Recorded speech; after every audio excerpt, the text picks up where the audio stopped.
శ్రీమాత్రే నమ. జై గురు దత్తాత్రేయ నమ. ఈ వీడియోలో మనం కుంభరాశి వారికి 2025 సంవత్సరం మార్చి నెల ఫలితాలు పరిశీలిద్దాం. కుంభరాశి వారికి చాలా తొందరలో మంచి రోజులు రాబోతున్నాయి అన్నదానికి సూచనగా ధనస్థానంలో శుక్ర, బుధ, రాహుగ్రహాలు కలియడం జరిగింది. సో దీని ప్రభావం ఏంటవుతుందంటే ముఖ్యంగా శుక్రుడు ఈ కుంభరాశి వారికి యోగకారకుడు, చతుర్థ భాగ్యాధిపతిగా ధనస్థాన సంచారం చేస్తూ అక్కడ మనకి చతుర్థాధిపతి శుక్రుడు అలాగే గురువుల మధ్య పరివర్తన జరిగింది. ఈ కారణం వల్ల ఏమైందంటే మీ కుటుంబం నుంచి దూరం అయినటువంటి మీ బంధువులు లేదా చాలా కాలంగా విదేశంలో ఉన్నటువంటి మీ కుటుంబ సభ్యులు తిరిగి మీ కుటుంబంలో కలుసుకోవడం జరుగుతూ ఉంటుంది.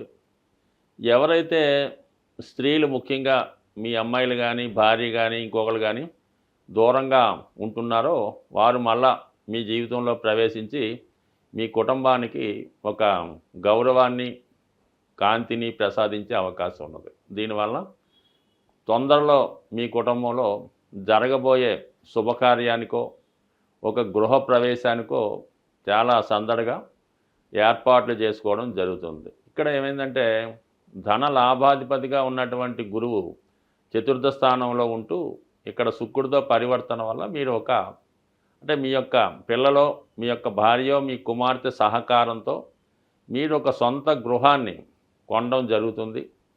ఏదన్నా ఒక గృహప్రవేశం, స్థిరాస్తి కొని మొత్తం మీద చాలా వరకు సంతోషమైనటువంటి సమాచారం, ఏదో ఒక స్థిరాస్తి సేకరణ ఈ నెలలో జరిగే అవకాశం ఉన్నది.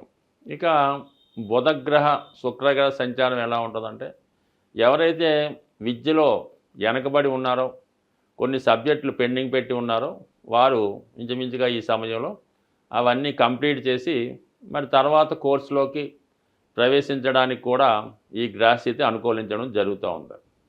ముఖ్యంగా ఏదైనా ఎంట్రన్స్ ఎగ్జామ్ రాస్తున్న విద్యార్థులకి మెడికల్లో కానీ టాప్ కోర్సులు అయినటువంటి ఐఐటి లాంటి కోర్సుల్లో ప్రవేశం కొరకు ప్రయత్నం చేస్తున్న విద్యార్థులు కొద్దిగా శ్రమ పడడం వల్ల వారి యొక్క విజయాన్ని తొందరగా పొందే అవకాశం ఉంటుంది. అంటే రాశిలో శని మీరు ఎంత కష్టపడదాం అనుకున్నా ఏదో ఒక ఆలోచన వల్ల, బద్ధకం వల్ల సమయానికి చదవలేకపోతుంటారు.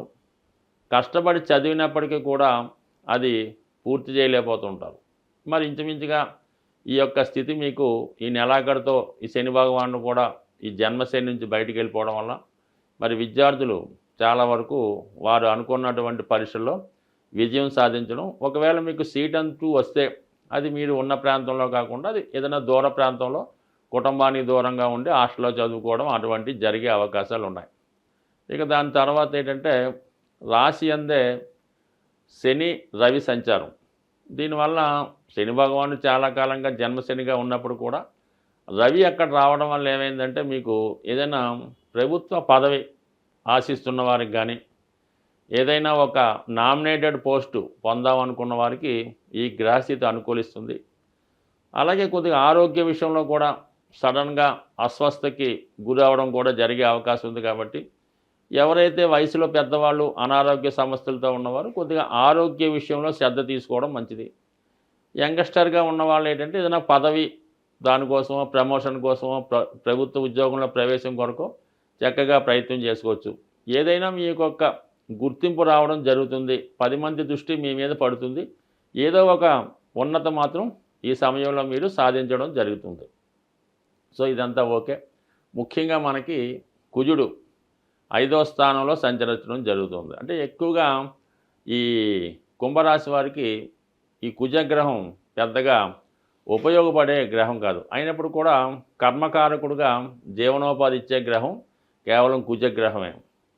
ఇప్పుడు ఏమైందంటే మీకు 5వ స్థాన సంచారం వల్ల తప్పనిసరిగా ఉద్యోగంలో ఒక విధమైనటువంటి మార్పు లాంటిది వచ్చే అవకాశం ఉంది. అది కూడా సడన్గా ఒక ఉద్యోగం నుంచి ఒక ఉద్యోగంలోకి మారడం, లేదా ఇంకా బెటర్గా ఏదో కొత్త పదవి రావడం వల్ల పాత పదవి విడిచిపెట్టి కొత్త దాంట్లోకి వెళ్ళడానికి అనుకూలత ఉంది. అయితే చాలా వరకు ఇంకా ఈ సమయంలో మీరు ఏదైనా ఈ షేర్ మార్కెట్టు, ఈ స్పెక్యులేషను అటువంటి జోలికి వెళ్లకుండా ఉంటేనే మంచిది.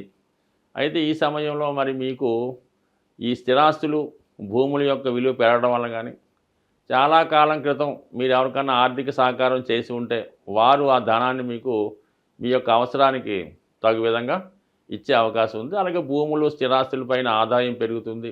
స్థిరాస్తి వ్యాపారం చేస్తున్న వాళ్ళకి చాలా వరకు ఆదాయం పెరిగే అవకాశం ఉంది. అలాగే మీ పిల్లల యొక్క అభివృద్ధి మీకు కొంతవరకు సంతోషాన్ని ఇచ్చే అవకాశం ఉంది. అయినప్పుడు కూడా వాళ్ళ యొక్క ఆదాయం పెరగడం వల్ల మీకు మీ యొక్క సంతానం కూడా సహకరించడం జరుగుతుంది. బట్ ఏదైనా ఇంచుమించుగా మీకు ఒక 5 సంవత్సరాలుగా పడుతున్నటువంటి ఇబ్బందుల నుంచి నెమ్మదిగా బయటపడి కొత్తగా ధన సంపాదన, కొత్త జీవితం ప్రారంభించడానికి ఈ గ్రహస్థితి మీకు చాలా వరకు సహకరిస్తుంది. అలాగే మీకు ఈ నెల 14వ తారీఖు తర్వాత రవిగ్రహం ధనస్థానంలోకి రావడం వల్ల ప్రభుత్వ పథకం కానీ, ప్రభుత్వ ధనం కానీ మీకు మీ కుటుంబానికి వచ్చే అవకాశం ఉంది. ఏదైనా అతి తొందరలో మీరు మీ యొక్క కష్టాల నుంచి బయటపడిపోతున్నారు. ప్రస్తుతం ఈ మార్చి నెలలో గ్రహస్థితి ఆర్థిక పరంగా చాలా ఇబ్బందికరమైన పరిస్థితులు ఏర్పడే అవకాశం ఉంది. దానికి కారణం ఏంటంటే ధనాన్నిచ్చే శుక్రుడు రాహుతో కలిసి ఉండడం, అలాగే గురు శుక్రుల పరివర్తన, ముఖ్యంగా ఈ వృషభ రాశి, మీనరాశి ఈ రెండు కూడా శుక్రుని యొక్క స్వక్షేత్రం, ఉచ్చక్షేత్రాలు అవ్వడం వల్ల శుక్రగ్రహం లక్ష్మీ అవతారంగా భావించడం జరుగుతూ ఉంటుంది. కాబట్టి మరి ఈ ప్రభావంలో ఏంటంటే కొద్దిగా ఫైనాన్షియల్ టైట్ ఎక్కువ ఏర్పడుతుంటుంది. విపరీతమైనటువంటి ధన వ్యయం జరుగుతూ ఉంటుంది. దీని నుంచి బయటపడాలంటే ప్రతి ఒక్కరికి కూడా ధనం అవసరం కాబట్టి కొద్దిపాటి రెమెడీ అమ్మవారికి చేయడం వల్ల చాలా వరకు మీరు ఆర్థిక పరమైనటువంటి సమస్యల నుంచి బయటపడతారు.